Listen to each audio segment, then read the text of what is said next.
What is going on, everybody?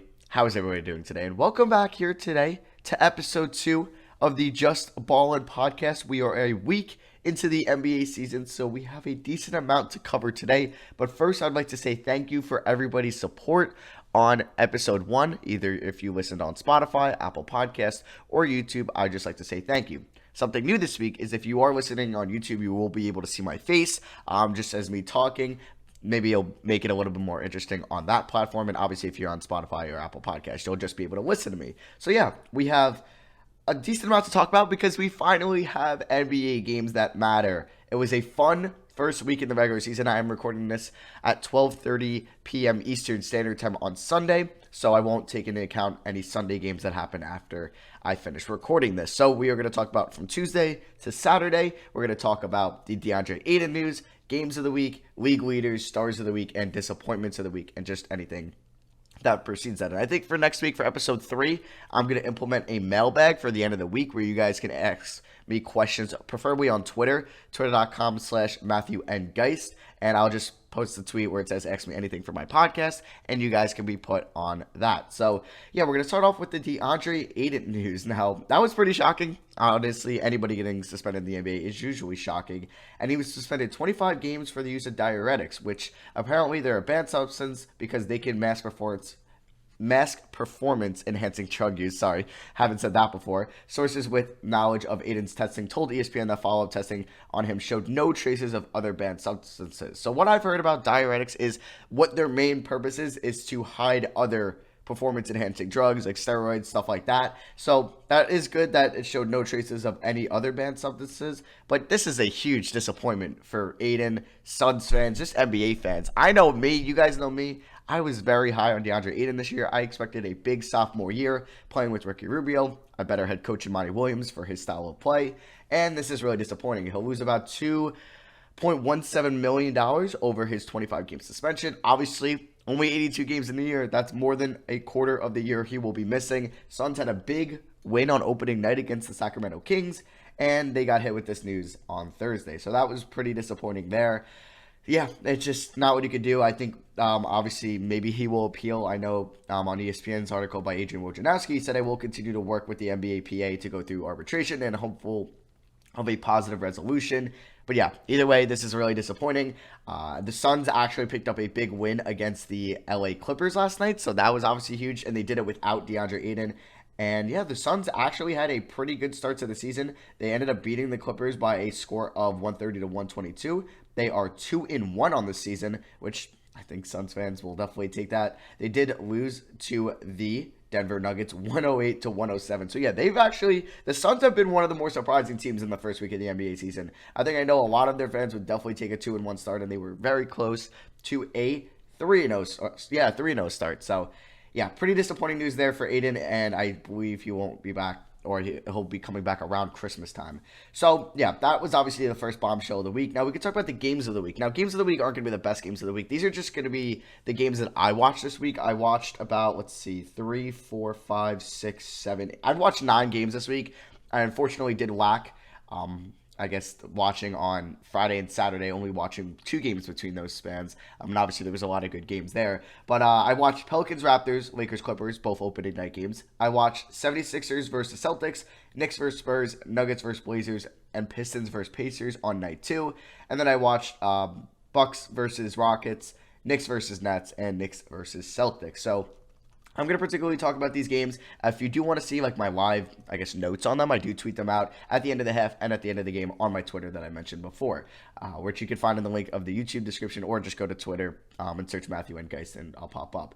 Talk about the Pelicans-Raptors. This was honestly not that bad of a game to start off the season. It went into overtime. Fred VanVleet played really well. So did Brandon Ingram. Nicole Melli looked good. Derek Favors did not. Lonzo Ball looked, Drew Holiday disappointed. I did tweet out that I thought Frank Jackson should have got more minutes. Kyle Lowry played pretty solid. So did Siakam. And the Raptors picked up the dub on opening night in overtime. So that was a fun game. And then obviously, arguably probably one of the biggest games of the regular season happened on opening night. And that was the Lakers versus the Clippers. Clippers were technically the home team. And this was a fun game too. It was close for mainly most of the game until late in the fourth quarter. But Kawhi played out of his mind. His mid-range game was on point. The bench for the Clippers was huge. Lou Williams, Montrezl Harrell, Mo Harkless all looked great for them. Obviously, Patrick Beverley was playing really good defense. Danny Green played really well for the Lakers. LeBron struggled a little bit. And Anthony Davis took a lot of post-ups. Moving on to the Celtics-Sixers. This was a solid game for most of it. I was surprised how close it was in the Celtics' favor for most of this game. I thought the 76ers they are the much better team, but division rivals, they're obviously going to be close whenever they play each other. 76ers are good, man. I think they are the clear favorite to come out of the East. I think going into the year, and I think for most of the year, we will realize that. Obviously, it's going to be them and the Bucks most likely come playoff time, but who knows? It's the NBA, so we'll see. Plethora of Celtics struggled in the first couple games this year, including Kemba Walker and Jason Tatum, but we'll get to that later. Knicks versus Spurs. RJ Barrett looked really good. So did Julius Randle. So did DeJounte Murray and Bryn Forbes. Knicks kind of choked this game in the fourth quarter on David Fizdale mainly. And yeah, we'll probably talk about him later too. Moving on to Nuggets versus Blazers. This was also a fun game. We got a lot of good games to start the NBA season. I didn't watch many blowouts, at least in the games I watched, besides maybe the last game we'll talk about. But yeah, Nuggets versus Blazers. Jeremy Grant looked really good. Lillard held his own. Whiteside looked good in his Trailblazers debut. Jokic got into foul trouble early, but he still performed later on. And yeah, the Nuggets are really deep. They have a really deep bench. It's definitely up there with one of the best in the NBA. I guess they're the Clippers, technically, even though their best players, like, what are their third and fourth best players? Or you would even say probably Harrell and Lou Will. Lou Will's the second best player on that team right now with George out, and the third best player probably would be Montrezl Harrell. I would say they're better than Beverly, but you know what? They're all good in their own right. Come off the bench. So it's not really who starts the game. Starting is kind of like, it's a weird tool that people say, I guess, benefits other players. Like, oh, they started 80 games, but how many games did they finish? They started 70. Like, remember back in the day, Davos Cephalosha would start over James Harden, but James Harden would play majority minutes off the bench. It's kind of like, obviously you start the game. I don't really get why teams really start their best players, because that means they all get tired around the same point. But say if you started 3 of your best players and then let 2 of them come off the bench, kind of how the Clippers do, you can kind of maneuver the minutes, I think, in a better way. But yeah, the Nuggets are really deep. Malik Beasley, Monte Morris, Jeremy Grant, not Will Barton, excuse me. We talked about Malik Beasley. Oh, Torrey Craig, that's who I couldn't think of. Mason Plumlee played pretty well. We'll see if Michael Porter Jr. plays anything for them this year. Pistons Pacers. No Blake Griffin, no Victor Oladipo, which was pretty disappointing. Domas played well, so did Miles Turner, so did Malcolm Brogdon, but he did struggle a little bit shooting the ball, but he got to the line and he facilitated well. Andre Drummond played really well. Derrick Rose has been good this year, which is great to see. Luke Kennard played well.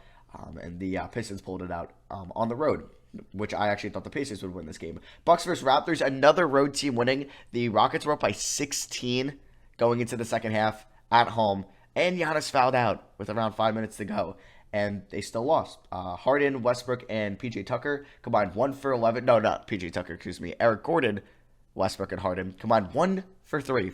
1 for 11 from 3. Wow, that was kind of hard to say. 1 for 11 from 3 in the fourth quarter. That can't happen. Harden's been kind of disappointing this year so far. And it's just small sample size, 2 games. So obviously, you can't really overreact. Knicks versus Nets. This looked like it was turning into kind of a mini blowout in the Nets' favor, but the Knicks did come back in that fourth quarter. Should have won the game. I don't really get the point of Wayne Ellington's game on the line. You're up by 3, I believe the Knicks were. Or they were up by 5 at this point, and Wayne Ellington turned it over. Julius Randle or Marcus Morris take bad shots. I think Julius Randle turned it over too.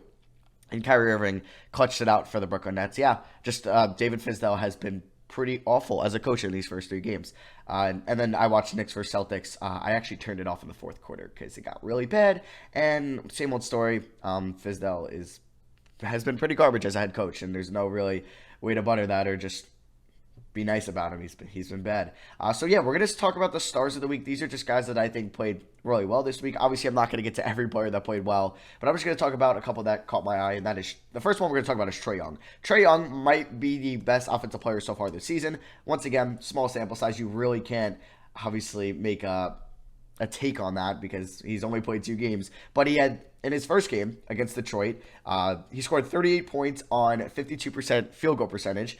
He got to the line 12 times, and he went 6 for 10 from three, shooting 60% from three. So he had 9 assists, 2, 7 rebounds, 1 steal, did have 6 turnovers, but his usage rate is insanely high. So obviously you're going to have more turnovers once your usage rate is up. But yeah, Trae Young killed it in his first game, and his second game, he played even better. 39 points, 9 assists, 7 rebounds, 2 steals. He shot 64% from the field, 16 for 25, and he only got to the line 4 times, but went 5 for 10 from 3. So yeah, Trae Young has been killing it so far for the Hawks this year, and they definitely need that, obviously, after Luka last year kind of took all the spotlight, but Trae Young did have a really good second half, and once you probably look at Trae Young's last, 60 games, I guess we could start this year, have 2 games this year and 58 games from last year. They're probably really good stuff.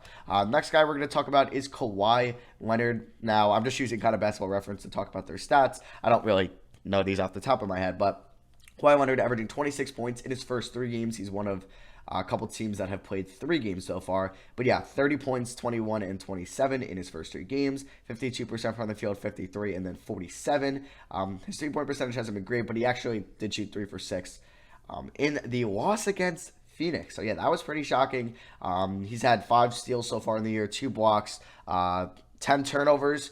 But yeah, Kawhi Leonard has been very good so far for the LA Clippers, and obviously everything you would imagine from him. Next person we're going to talk about is Luka Doncic. Luka Doncic, I believe the Mavericks are 2-0 to start the year, so you couldn't ask for a better start from Dallas. They beat, I believe, the Pelicans, and they beat the Washington Wizards. Now, that Wizards game was kind of insane. He went 4 for 9 from 3. He had 34 points, 9 rebounds, 3 assists, 2 steals. He was a +8. Yeah, he was just really good. Oh no, he was actually a +0, so that was kind of weird.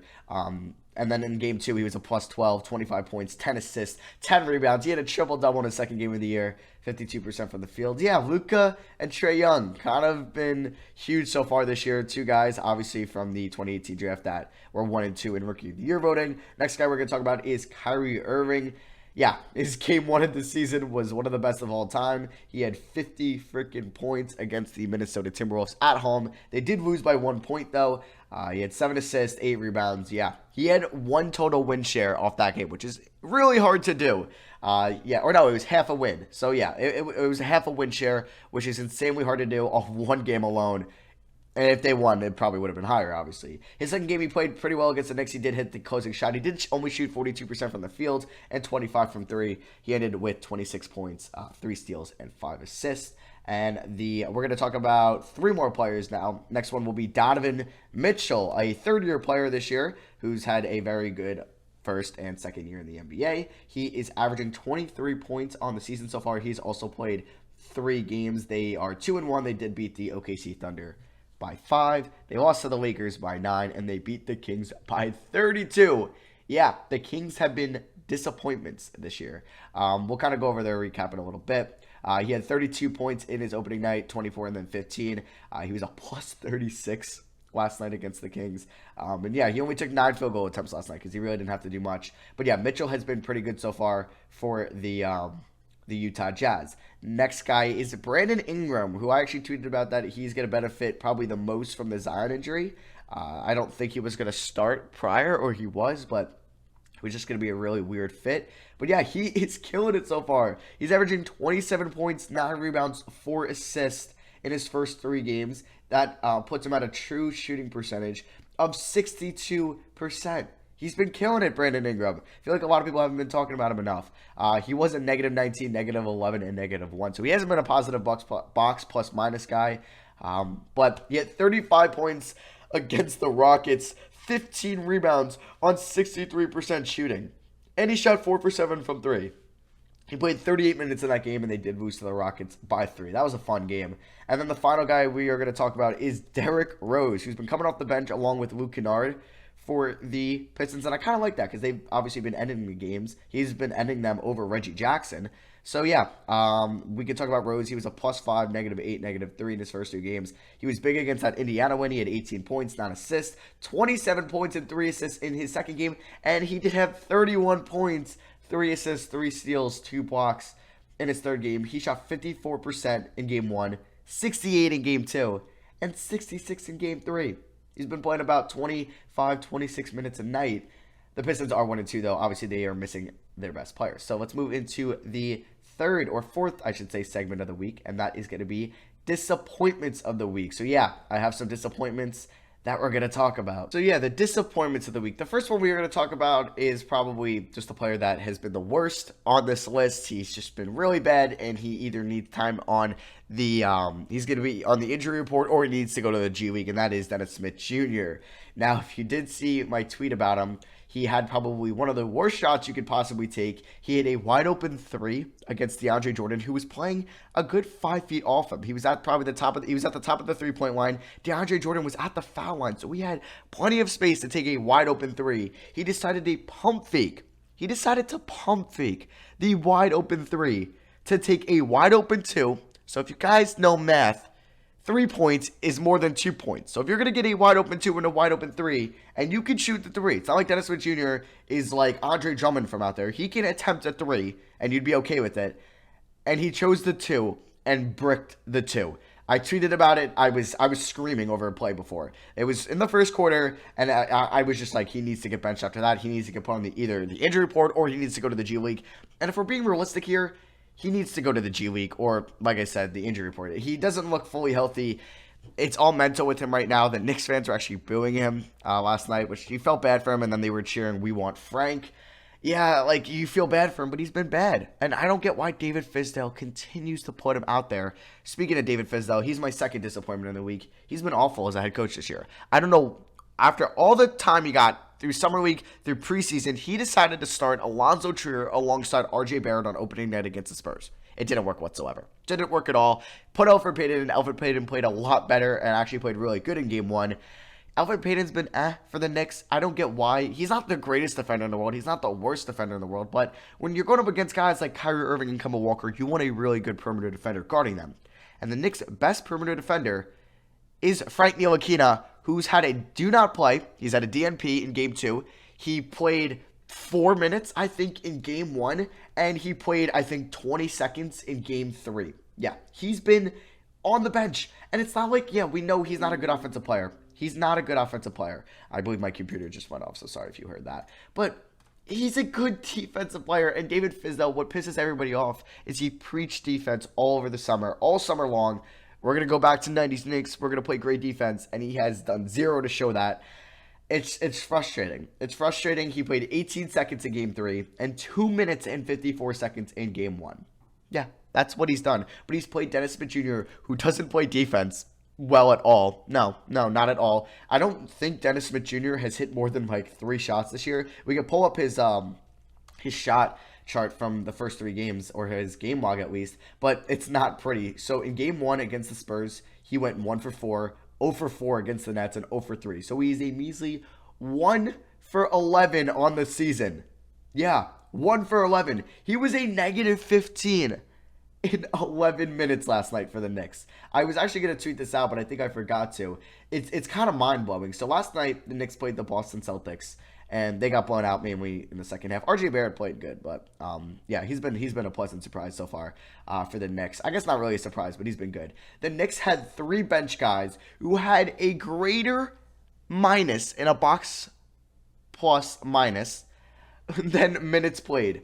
Kevin Knox was a negative 28 in 26 minutes. Dennis Smith Jr. was a negative 15 in 11 minutes. And Alonzo Trier was a negative 25 in 21 minutes. But David Fizdale continued to play these guys. It just makes no sense. I'm sorry. David Fizdale has been awful this year, and he deserves to be on the hot seat already. After if you watch these first 3 games, the Knicks had a really good chance to be 2-1. But it's going on David Fizdale. So, sorry for that. We're not going to talk about the Knicks anymore. We're going to move on to Jason Tatum. Jason Tatum's kind of been disappointing. He didn't play terrible in game 1. He got good looks.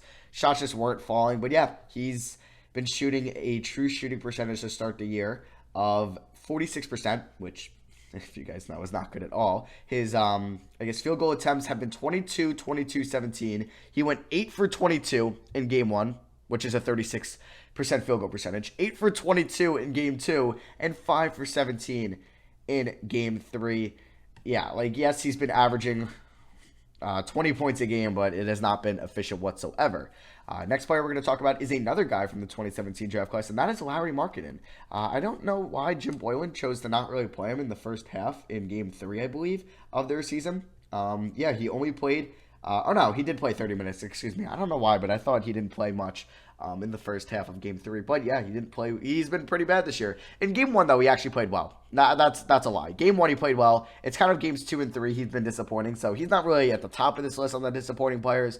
Game 1, he went 13 for 25, 52% field goal percentage, 17 rebounds, 35 points. He was good in a loss against the Hornets. And then against the Grizzlies, he went 4 for 15. And then against the Raptors, he went 3 for 10. He's not been super disappointing, but obviously he's been more disappointing than not. Next player we're going to talk about is Bradley Beal. Now, obviously, Bradley Beal is one of the only bright spots for the Wizards this year. Obviously, Thomas Bryant and Rui Hachimura are too, but Beal has not been efficient whatsoever. He has a field goal percentage of 30% to start the year. In his first 3 games, he shot 7 for 25, 7 for 22, and 8 for 25. So yeah, he's been bad. He's been playing a lot of minutes. He played 31, 34, and 38. Defense hasn't been good at all either. So yeah, it's been a little bit of a rough start for Bradley Beal coming off that new contract extension.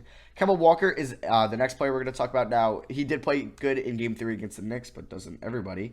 But yeah, Games 1 and 2, he was not too good against the 76ers and the Raptors. He went 4 for 18 in the game against the Sixers, 12 points, and then he went 8 for 22 against the Toronto Raptors for 22 points. He was just disappointing in those 2 games. He definitely did have a really good third game of the year against the Knicks, went 11 for 17, 32 points, 4 assists, 5 rebounds. But yeah, Kemba Walker did disappoint in those first 2 games that I just wanted to mention.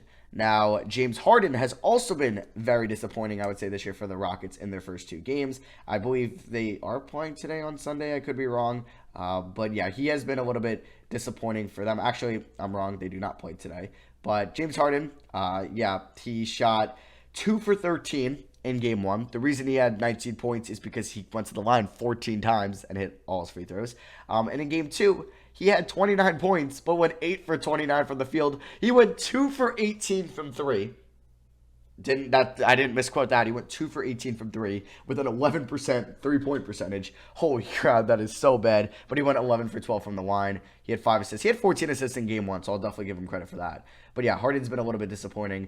Mike Conley for the Utah Jazz, he shot 1 for 16 in Game 1 of the regular season, I believe, which is not what you want for your kind of all-star point guard. Well, he was never an all-star, but your really good point guard you acquired in the offseason. Yeah, he shot 1 for 16 in Game 1, 3 for 11 in Game 2. Definitely had a better Game 3, but only scored 12 points. He had 8 assists, but that was kind of more Bojan Bogdanovic's game. But yeah, not the greatest start for Mike Conley this year.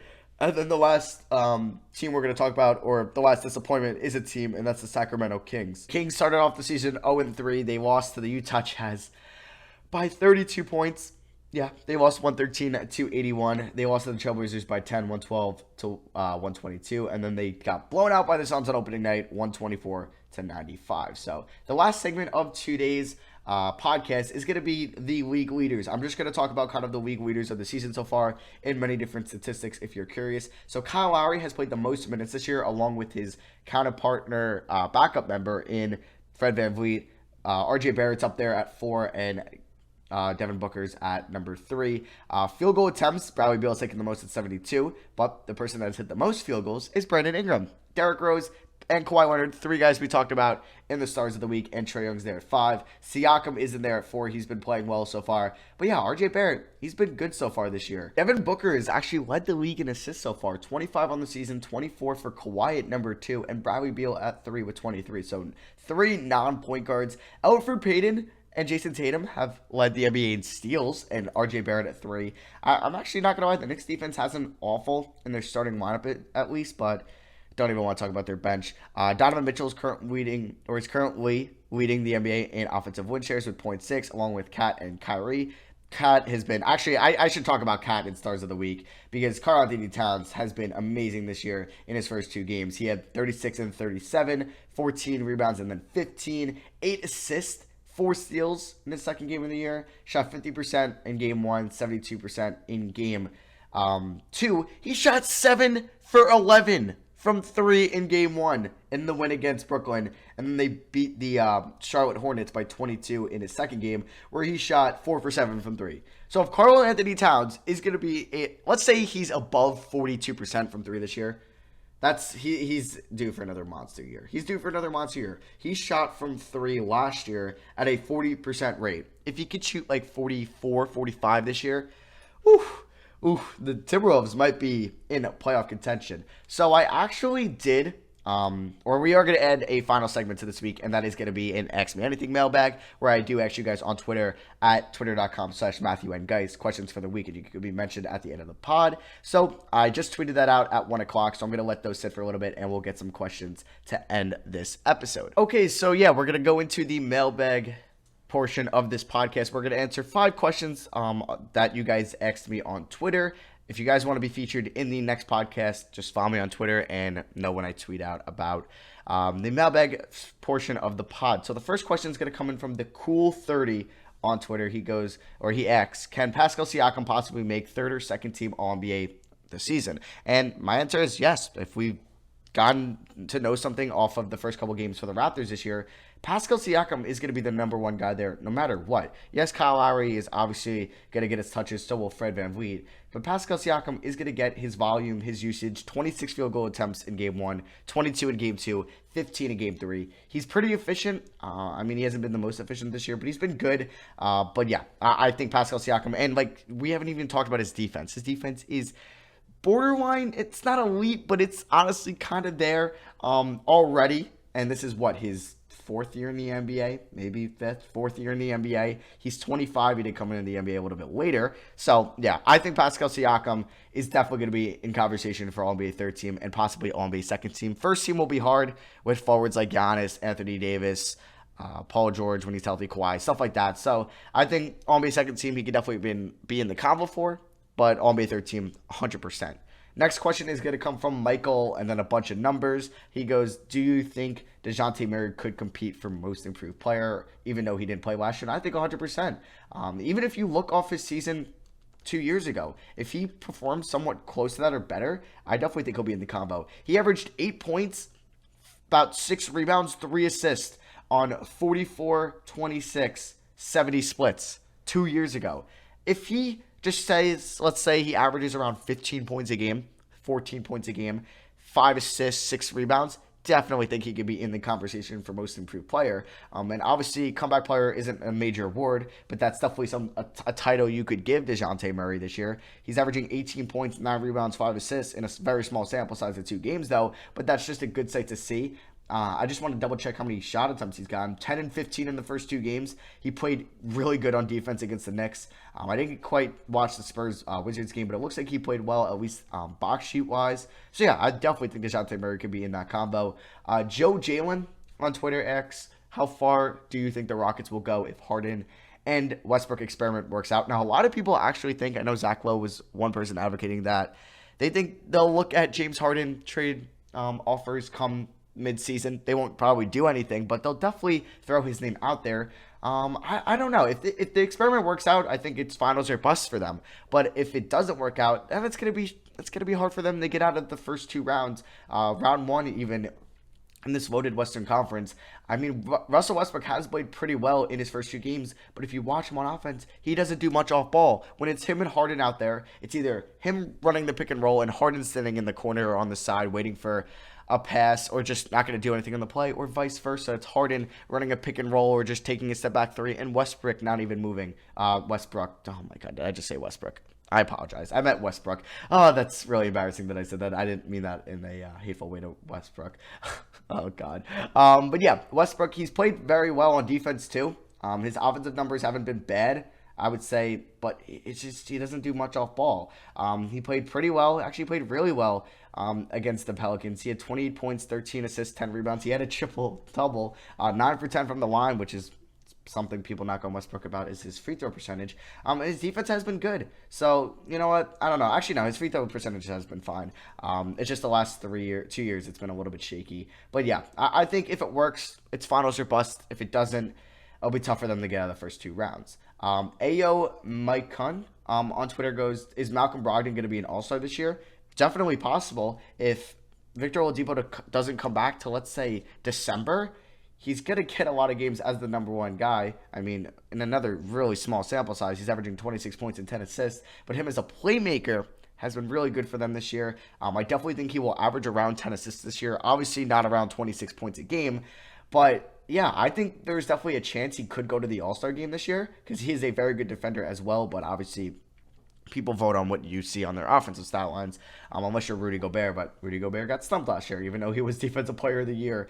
But yeah, I think Malcolm Brogdon definitely has a chance to go to the All-Star game. I wouldn't say he's a definite, but definitely has a shot. And then RJ Barrett's son on Twitter goes, even though he's been an efficient scorer through the first 3 games, do you think Marcus Morris's overall style of play, ball stopping, ISO scoring, will be harmful to the Knicks' young core long term? And will he be traded sometime this year? Hashtag fire Fizdale. Now, Marcus Morris wasn't a fan of the signing for the New York Knicks. You just drafted Kevin Knox with the 8th overall pick just 2 years ago. So it really didn't make a lot of sense for them to really sign Marcus Morris to a 1-year deal. I just want to double check that Kevin Knox was the 8th pick and I didn't mess that up. I believe he was. No, 9th pick. Sorry, 9th pick, excuse me. But yeah, Marcus Morris, I didn't like the signing because he signed with the Spurs, and the reason he backed out with the Spurs to sign with the Knicks, bigger market, more people will talk about him. He'll be on a 1-year deal where he knew he was going to start and get most of the shot attempts when he's on the floor if he wanted to. And he's just going to up his stats where he'll be a 2020 free agent, and some team will sign him based off his good season this year. That's basically why he signed with the Knicks. I do hope they trade him at some point this year, either to a team like Portland or Utah that could use a scorer off the bench. I hope they do. I really hope they do. But yeah, it doesn't really fit the Knicks style of play. When you already have RJ Barrett, who wants to be kind of a ball-dominant player, Julius Randle, who's a ball-dominant player, it's just the isolation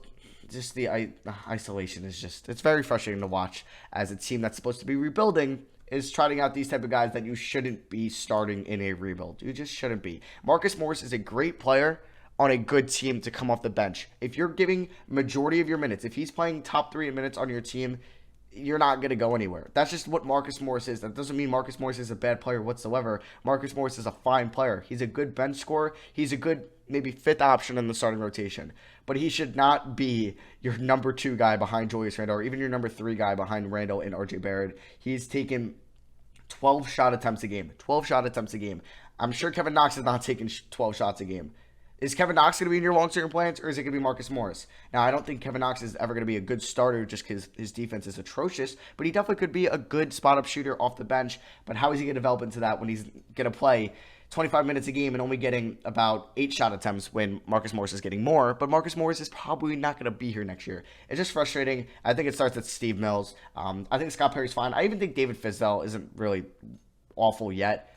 He could be fired, and I wouldn't be mad, but I think it starts with Steve Mills that James Dolan should probably look to maybe replacing soon. But yeah, that is going to wrap out episode 2 of the Just Ballin podcast. I hope you guys did enjoy. This was fun to make. I'm going to do episode 3 obviously next week, next Sunday. I will ask you guys on Twitter sometime this week for questions for that pod. I just kind of thought of the idea when I recorded this. So I was like, you know what? It'll be a fun segment to end the pod with. But yeah, we'll have another week of NBA games. I'm sure big news will go down. I'll watch some games. You guys will watch some games. We'll talk about it next week on the pod. Thank you all for watching. Hope you guys have a great Sunday. Peace, guys.